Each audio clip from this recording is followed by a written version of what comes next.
चलो देखो, बहुत इंपॉर्टेंट थ्योरम है, बहुत ही क्या है, महत्वपूर्ण थ्योरम। कहता है देखो, परमेय कितना है, परमेय कितना है 6 पॉइंट। परमेय कितना है, क्या कहता है, दो त्रिभुज, दो समरूप त्रिभुज। त्रिभुज कैसा है, त्रिभुज कैसा है, यहाँ पहले ही कह दिया समरूप। समरूप त्रिभुज की संगत भुजा, संगत कौन होता है ना, समरूप त्रिभुज की संगत भुजा समानुपाती, और समरूप त्रिभुज की संगत कौन क्या होती है। चलो दो त्रिभुज बोला है, पहले दो गो त्रिभुज बनाओ।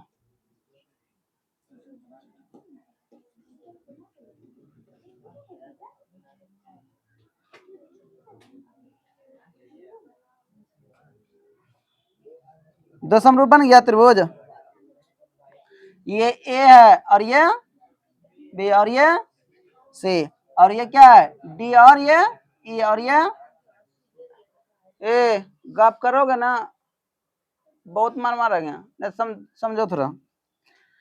दो समरूप त्रिभुज है, अच्छा बताओ दो समरूप त्रिभुज की संगत भुजा क्या होती है, समानुपाती। क्या होती है, थोड़ा हम रचना कर रहे हैं यहाँ पे।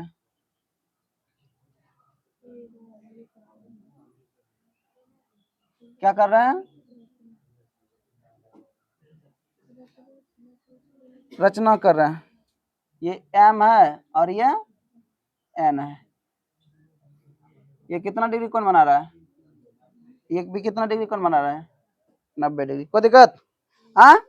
कहता है कि देखो यहाँ क्या कहता है, दो समरूप त्रिभुजों का क्षेत्रफल उनकी क्या, क्षेत्रफलों का अनुपात उनकी संगत भुजाओं के अनुपात की क्या होती है, बराबर वर्ग के।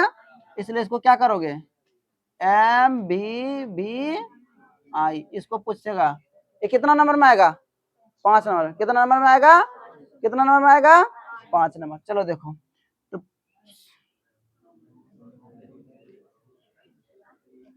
देखो मान लिया कि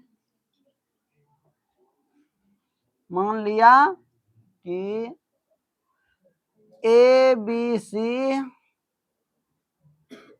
तथा डी ई एफ दो समरूप त्रिभुज है, त्रिभुज है, दो समरूप त्रिभुज है, त्रिभुज है। तो सिद्ध करना है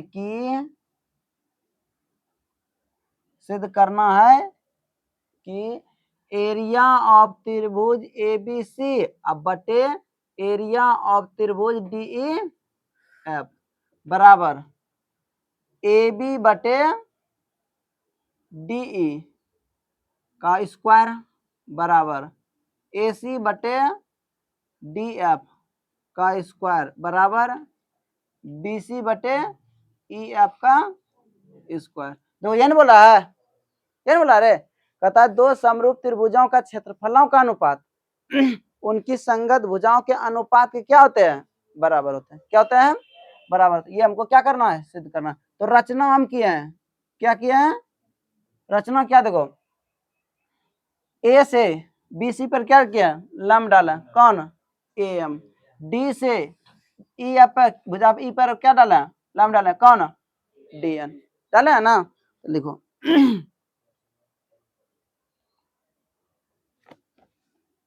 ए एम लंब बी सी तथा डी एन लंब ई एफ पर डाला। अब आता है प्रूफ में। देखो इधर, चूंकि त्रिभुज ए बी सी समरूप त्रिभुज पी डी ई एफ ये हमको क्या किया है, दिया है। क्या किया है, तो दिया है। तो समरूप त्रिभुज की संगत भुजा क्या होती है, लिख सकते हैं ए बी बटे डी ई अब बराबर ए बी बटे डी ई, ए सी बटे डी एफ बराबर बी सी बटे ई सॉरी ई एफ। समीकरण कितना, एक। समीकरण कितना, क्योंकि समरूप त्रिभुज की संगत भुजा क्या होती है, समरूप त्रिभुज की संगत भुजा क्या होती है। फिर देखो कौन ए बराबर कौन डी डी कौन बी बराबर कौन ए और कौन सी बराबर कौन एफ। समीकरण इसको कितना, क्यों, समरूप त्रिभुज की संगत कौन क्या होती है, समरूप त्रिभुज की संगत कौन क्या होती है, समरूप त्रिभुज की संगत कौन क्या होती है। किसी को दिक्कत आ, चलो थोड़ा एक चीज और देखो, यहाँ इसको भी नहीं मानो ठीक है। अब देखो अंश और देखो, जैसे देखो ये 5/4 है ठीक है, 5 बटे कितना है, इसको हम 2 से गुना कर देंगे, इसको 2 गुना कर देंगे, कोई फर्क पड़ेगा, 5/4 है, इसको स्क्वायर कर देंगे, इसको स्क्वायर कर देंगे, कोई दिक्कत होगा, दोनों अंश और हर में समान अंक से कुछ भी कर सकते हैं ना, गणित में नियम है। तो चलो ठीक है, इसको हम इस तरह लिख सकते हैं, यहाँ के देखें ए बी बटे डी ई स्क्वायर, दोनों देखो कर रहे हैं बराबर ए सी स्क्वायर बटे डी एफ स्क्वायर बराबर बी सी स्क्वायर बटे ई आपका समीकरण है, लिख सकते हैं, किसी को दिक्कत नहीं ना। चलो अब आ जाते हैं आगे। अब देखो थोड़ा इस त्रिभुज में ए बी एम या ए एम बी त्रिभुज ए एम बी तथा त्रिभुज कौन डी एन ई में लिख सकते हैं। अब देखो थोड़ा ये कौन बी किसके बराबर होगा, कौन बी बराबर कौन ए। अब देखो ए एम बी कौन ए एम बी बराबर कौन डी एन ई, कितना डिग्री, दो कोण बराबर हुआ, त्रिभुज क्या कर सकते हैं, जब दो कोण बराबर हो गया त्रिभुज क्या कर सकते हैं, समरूप त्रिभुज लिख सकते हैं, त्रिभुज ए एम बी समरूप त्रिभुज डी एन ई, किससे ए समरूपता से लिख सकते हैं। किसी को दिक्कत यहां तक, किसी को अगर दिक्कत है तो पूछ सकते हो। अब बता समरूप त्रिभुज की संगत भुजा क्या होती है, हाँ देखो इसकी संगत ये है ना, ये ना रे, तो ए बी बटे डी ई, और देखो ये लंब है तो ये भी क्या है लंब है, तो ए एम बटे डी एन, इसको समीकरण कितना मान लो 3, क्यों हुआ, समरूप त्रिभुज की संगत भुजा क्या होती है, समानुपाती होती है। किसी को दिक्कत अब थोड़ा बता दो त्रिभुज का क्षेत्रफल क्या होता है, 1/2 गुना आधार गुना 1/2 गुना आधार गुना त्रिभुज का क्षेत्रफल होता है ना, किसी को दिक्कत नहीं। देखो एरिया ऑफ त्रिभुज A B C, direct button लिख दें, एक उधर बता देना थेल्सफर में बटन में, उसी तरह यहाँ भी करेंगे लेकिन यहाँ अलग अलग नहीं, थोड़ा लंबा आ जाएगा अलग अलग, तो बटे एरिया ऑफ त्रिभुज कौन डी ई एफ, तो त्रिभुज एबीसी का क्षेत्रफल क्या होगा 1/2 गुना आधार गुना आधार गुना ऊंचाई होता है ना, नहीं एक मिनट यहाँ लिखो, पहले लिख लेते हैं, त्रिभुज का क्षेत्रफल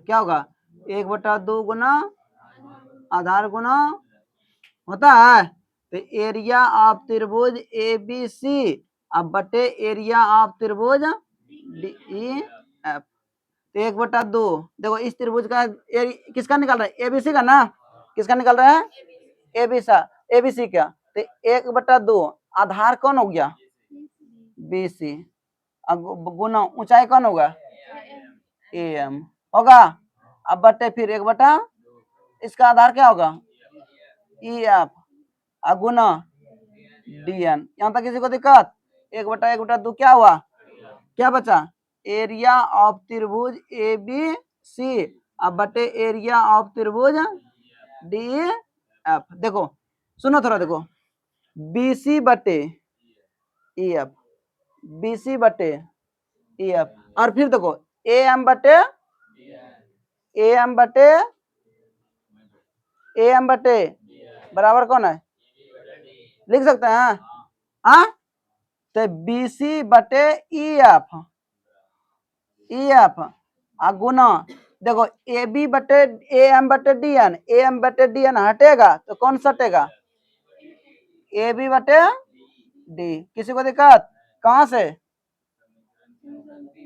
समीकरण, अब देखो हमको स्क्वायर में लाना है, इस रूप में लाना है ना, इस रूप में लाना है। देखो बी सी ए बी हटेगा, यहाँ देखो सब क्या आपस में, सब आपस में क्या है, ए बी बटे बी सी बटे ई एफ बराबर ए सी बटे डी एफ बराबर ए बी बटे, ये हटेगा तो यार लिख सकते हैं, चलो ठीक है, ए बी बटे E F Guna A B बटे ई एफ लिख सकते हैं, ए बी गुना ए बी स्क्वायर और ई गुण ई एफ गुना ई एफ। किसी को दिक्कत, तुमको यही साबित करने बोल रहा है ना, एक हो गया ना, फिर इसी तरह से चेंज करेंगे क्या, हाँ नहीं कर रहे हैं, इसी तरह लिख सकते हैं ना, इसी तरह या इसी प्रकार एरिया ऑफ त्रिभुज ए बी सी अब बटे एरिया ऑफ त्रिभुज डी ई एफ बराबर कहाँ रे, कहाँ ये चेंज कर दिया, ओ E D E D E नहीं होगा, ए बी बटे डी ई, हाँ ठीक है, ए डी ई, हाँ डी ई होगा, ठीक है। यहाँ क्या साबित करने बोल रहा है, ए बी ठीक है, डी ई ये भी क्या है डी ई, तो ये क्या हो जाएगा डी ई का स्क्वायर, तो ए बी स्क्वायर बटे डी ई स्क्वायर बराबर बी सी स्क्वायर बटे ई एफ स्क्वायर बराबर ए सी स्क्वायर बटे डी एफ स्क्वायर। हमको क्या हो गया प्रूव। किसी को दिक्कत, किसी को, अगर किसी को पूछना, देखो लो एक मिनट, यहाँ थोड़ा दिक्कत हुआ होगा, यहाँ क्या होगा कि सर आप डायरेक्ट यहाँ एक के को साबित हुआ ए बी स्क्वायर बराबर कितना डी ई स्क्वायर, ये ना, अब बाकी इधर कैसे ला लें, तो देखो यहाँ हम लिख दे इसी प्रकार जिस प्रक्रिया से यहाँ चेंज किया, देखो यहाँ ये तो सब में हमेशा यही आएगा, सब में क्या होगा यही आएगा, लेकिन थोड़ा सा यहाँ चेंज होगा, देखो कौन चेंज होगा, बी सी बटे ई एफ आया ना, तो बी सी बटे ई एफ को कभी कभी हटा करके हम क्या लिख सकते हैं, ए सी बटे ई एफ लिख सकते हैं, नहीं लिख सकते हैं, फिर ये होगा, फिर जैसे फिर ये दोनों हट जाएगा, यहाँ आ जाएगा ना, देखो समीकरण 3 ये दोनों हटा, फिर इसके मेरा जैसे इच्छा है वैसे हम क्या कर सकते हैं, बदलाव कर सकते हैं। जैसे अभी देखो मेरा इच्छा था क्या, यहाँ पे हम यहाँ पे ये भी चेंज कर सकते थे, बी सी ए बी बटे डी ई हटा करके हम क्या लिख सकते थे, कुछ दूसरा भी लिख सकते हैं, यहाँ ए एम बटे डी एन बी सी बटे ई एफ, तो मेरा इच्छा है कि कैसे हम क्या कर रहे हैं, तो यहाँ देखो